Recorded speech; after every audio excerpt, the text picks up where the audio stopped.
جی مفتی صاحب ایک چیز بتائیے، یہ نظر تو یہ آ رہا ہے کہ جو اتحاد ہے پی ڈی ایم کا یہ تو آگے کی چلا گیا ہوا. ان کے خیال میں عمران خان صاحب کا کیونکہ مسائل اتنے بڑے ہیں، ان کا ریاستی اداروں سے ٹکراؤ ہو گیا ہوا ہے، تو سارے تسلی میں ہیں کہ بھیا ان کو تو آگے آنے نہیں دے گا، اپنی بندر بانٹ شروع ہونی چاہیے. پھر ہم نے دیکھا دبئی میں ملے زرداری صاحب اور نواز شریف صاحب، اگرچہ دبئی سے 2 گھنٹے کی فلائٹ تھی، آگے بھی آ جاتے لیکن وہ ابھی تک نواز شریف صاحب آ نہیں رہے. شاید صحت ابھی تک اتنی ٹھیک نہیں ہوئی کہ وہ اسلام آباد یا لاہور تک آ جائیں، دبئی تک تو آ جاتے ہیں. لیکن وہاں پہ جب اجلاس ہوا تو مولانا صاحب کو نہیں بلایا. مولانا صاحب نے بھی ناراضگی کا اظہار کیا. میں حمداللہ صاحب نے بھی بہت باری میں ان کو سن رہا تھا، انہوں نے بھی کیا. پھر ہمیں بتایا گیا کہ جی شہباز شریف صاحب سے جب ملاقات ہوئی مولانا صاحب کی تو سب اچھا ہو گیا، ان کو بتا دیا جی کوئی ایسی بات نہیں تھی، وہ نہیں تھی. لیکن میں آج پھر حمداللہ صاحب کے بیان دیکھ رہا تھا، دوسرے بیان سن رہا تھا، تو اس سے نظر آ رہا ہے کہ یہ اختلاف ہے، ناراضگی ابھی تک ہے، اور شاید اب بڑے فیصلے جو ہیں اس میں ضروری نہیں سمجھا گیا زرداری صاحب کی طرف سے اور نواز شریف صاحب کی طرف سے کہ مولانا صاحب کو بلایا جائے، ورنہ ان کو دبئی بلا لیتے، وہ بھی آ جاتے. یہ بتائیں کہ اب اس وقت کیا معاملہ ہے؟ کیا آپ لوگ تسلی میں ہیں، آپ کی تشفی ہو گئی ہے کہ جی کوئی بات نہیں، خیر ہے مولانا صاحب نہیں گئے، یا ابھی تک کچھ سوالات ہیں؟ بسم اللہ الرحمن الرحیم. محمد مالک صاحب، آپ اندازہ کر سکتے ہیں نا کہ یہ اتحاد جن مقاصد کے لیے بنا تھا اس کے اندر تو کامیابی ہو گئی. کامیابی کی پہلی قسم وہی تھی کہ جمہوری پروسیس سے حکومت چلی گئی، اور دوسری پروسیس میں ہمارا تعاون کیا چیئرمین پی ٹی آئی نے، تو ظاہر ہے انہوں نے اس طرح کوئی کام کیا کہ وہ سیاست سے آؤٹ ہو گئے. کوئی عقل مند آدمی اس موقع کو ضائع نہیں کرے گا کہ اگر اس کا اپوننٹ وہ غلطی کرتا ہے تو اس سے فائدہ اٹھائے گا. تو ہمیں فائدہ اٹھانا بھی چاہیے تھا اور ہم نے اٹھا بھی لیا.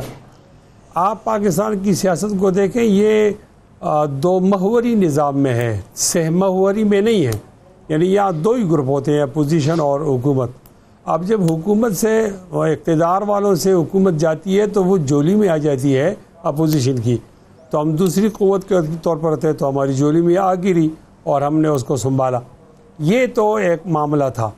اب جب عمران خان ایک قصہ پارینہ ہیں اور تاریخ کا حصہ بن گئے ہیں، اب الیکشن تو آنے ہیں. اب الیکشن کے اندر یہ لوگ ایک دوسرے کے مقابلے میں کھڑے ہوں گے، تو ظاہر ہے کچھ باتیں کوئی ایسی ہوں گی، طریقہ کار، ضابطۂ اخلاق، کہ کل کے حلیف جو تھے وہ آج حریف بنیں گے تو وہ کس طرح معاملات طے ہوں گے، اپنا ایجنڈا اور ایجنڈا کس طرح پیش کریں گے. اس کے لیے ایک بیٹھک کا ہونا ضروری تھا. ہماری جو شکایت ہے، شکایت کے بعد شکر رنجی ہوتی ہے، اس کے بعد اختلافات اور مخالفت ہے. یہ پہلا مرحلہ ہے اس کا، شکایتوں کا. اور وہ یہ ہے کہ چیئرمین پی ٹی آئی کا جب دور تھا اور ہر جگہ چور چور کے نعرے تھے، اور جن پہ چوری کا الزام تھا وہ اپنی صفائی میں ایک لفظ نہیں کہہ سکتے تھے، ایک ماحول بن گیا تھا، کوئی کھڑا نہیں ہوتا تھا، تو ہم کھڑے ہو گئے. نہ صرف کھڑے ہوئے بلکہ ہم نے 15 ملین مارچز کیے اور دھرنا دیا اور حقیقی اپوزیشن کا کردار ادا کیا. پی ڈی ایم کو بنایا بھی، اس میں جان بھی ڈالی. تو پھر ہم مروت کے اندر اتنا تو کہہ سکتے تھے کہ جب آپ مستقبل کو طے کرتے ہیں تو اس کے اندر ہمیں اعتماد میں لیا جائے. محمد مالک صاحب اس بات کو یاد رکھیں کہ ہم یہ نہیں کہتے ہم سے پوچھ کے کرو، اور یہ بھی نہیں کہتے کہ ہم سے مشاورت کی جائے. ہم یہ کہتے ہیں اعتماد میں لیں. جس طرح بس کے اندر یا گاڑی میں کوئی ہم سفر ہوتا ہے، وہ آپس میں بات کر لیتے ہیں کہ آگے یہ کرنا ہے، اس طرح کا طریقہ ہے. اب یہ دونوں جماعتیں بیٹھی اور انہوں نے آپس میں باتیں کی اور اس باتوں کے اندر ہمیں نظر انداز کیا، تو ہم نے وہ شکوہ کیا اور وہ شکوہ انہوں نے محسوس بھی کیا. اسی تناظر میں مولانا فضل الرحمان صاحب اور شہباز شریف صاحب کی وہ آپس میں بات ہوئی ہے، اور ہو سکتا ہے کہ آئندہ کوئی اور ملاقات بھی ہو جائے. بہرحال کامل طور پر اطمینان بھی نہیں ہے اور ہم اس سلسلے میں کوئی زیادہ بے چینی بھی نہیں ہے. ہم نے اپنے ایجنڈے اور ایجنڈے سے الیکشن لڑنا ہے اور انشاءاللہ ہمارے جو قلعے ہیں وہ محفوظ ہیں. اگر اس کے اندر ہمیں کسی اور جماعت کی ضرورت نہیں پڑے، اتحاد نہ بھی ہو، تو بھی الحمدللہ مطمئن ہیں. البتہ مناسب یہ تھا کہ سیاسی طور پر سیاسی فیصلہ کرنے کے اندر آپ سیاسی رفیقوں کو ساتھ ملاتے تو یہ صحت مند روایت ہوتی. تو صحت مند روایت کے لیے ایک گلہ کیا ہے جو آپ کے سامنے آ گیا ہے. تو لیکن ابھی تھوڑی دیر پہلے حمداللہ صاحب کہہ رہے تھے کہ جی وہ رانا ثناءاللہ صاحب کہہ رہے ہیں کوئی وہاں کوئی بات ہی نہیں ہوئی، تو کس بات کی غلط فہمی کیا نہیں. تو انہوں نے کہا وہ کیا وہاں پہ کوئی کاروباری بات تو نہیں کرنے گئے تھے، سیاست کی بات کرنے گئے تھے، ہمیں ہونا چاہیے، اور وہ کیا وہاں پکنک بنا رہے تھے. تو بڑے سخت الفاظ تھے. تو اس کا مطلب ہے مولانا صاحب ابھی تک ناراض ہیں، بات شکوے سے آگے کی ہے. وہ ثناء اللہ صاحب کا جو جواب تھا نا وہ حقیقی نہیں تھا، اس لیے کہ اس نے نظر انداز کرنا چاہا، تو پھر تھوڑا لہجہ حافظ صاحب کا سخت ہو گیا. یہ اسی تناظر میں اس کو دیکھا جائے. باقی مولانا فضل الرحمان صاحب تو بہت زیادہ ذہین آدمی ہیں، وہ کوئی ایسی بات نہیں کرنا چاہتے جس سے قوم کو نقصان ہو، اور مجھے امید ہے کہ یہ معاملات ٹھیک ہو جائیں گے. مفتی صاحب آپ کے خیال میں کیا یہ اب الیکشن اگر ہوتا ہے تو یہ اسی نقطے پہ ہوگا کہ یا آپ عمران خان کے ساتھ ہیں یا خلاف ہیں، یا اس کے علاوہ کوئی سیاست ہوگی؟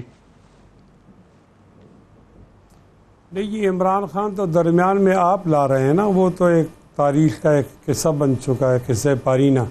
اب عمران خان نام کا کوئی عنصر اگلے الیکشن میں نہیں ہوگا. البتہ ہر ایک جماعت اپنے ایجنڈے اور ایجنڈے پر بات کرے گی. ہم بات کریں گے کہ پیپلز پارٹی سے اور نون سے ہم اچھے ہیں، ہم پہ اعتماد کیا جائے.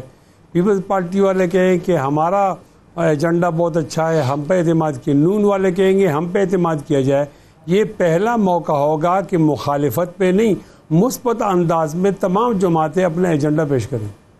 مولانا صاحب آپ کے خیال میں اگر سزا یا قید نہیں ہوتے عمران خان تو پھر بھی آپ کو الیکشن ٹائم پہ ہوتے نظر آتے ہیں؟ یہ دونوں چیزیں ساتھ ساتھ ہوں گی.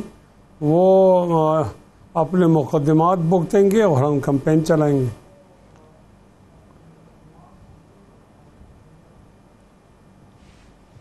تو اگر وہ مقدمات بھگت رہے پھر وہ تقریریں بھی کریں گے، ان کی پھر ویڈیوز بھی نکلیں گی، وہ پورا پھر کیمپیننگ بھی کریں گے، آپ لوگ افورڈ کرتے ہیں؟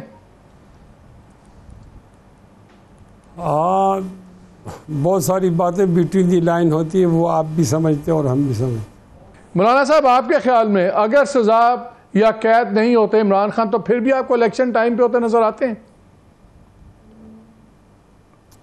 یہ دونوں چیزیں ساتھ ساتھ ہوں گی. وہ اپنے مقدمات بھگتیں گے اور ہم کمپین چلائیں گے.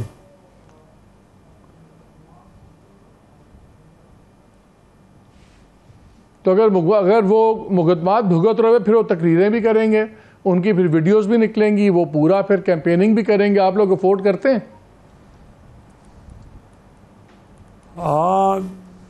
بہت ساری باتیں بٹوین دی لائن ہوتی ہیں، وہ آپ بھی سمجھتے ہیں اور ہم بھی سمجھتے ہیں.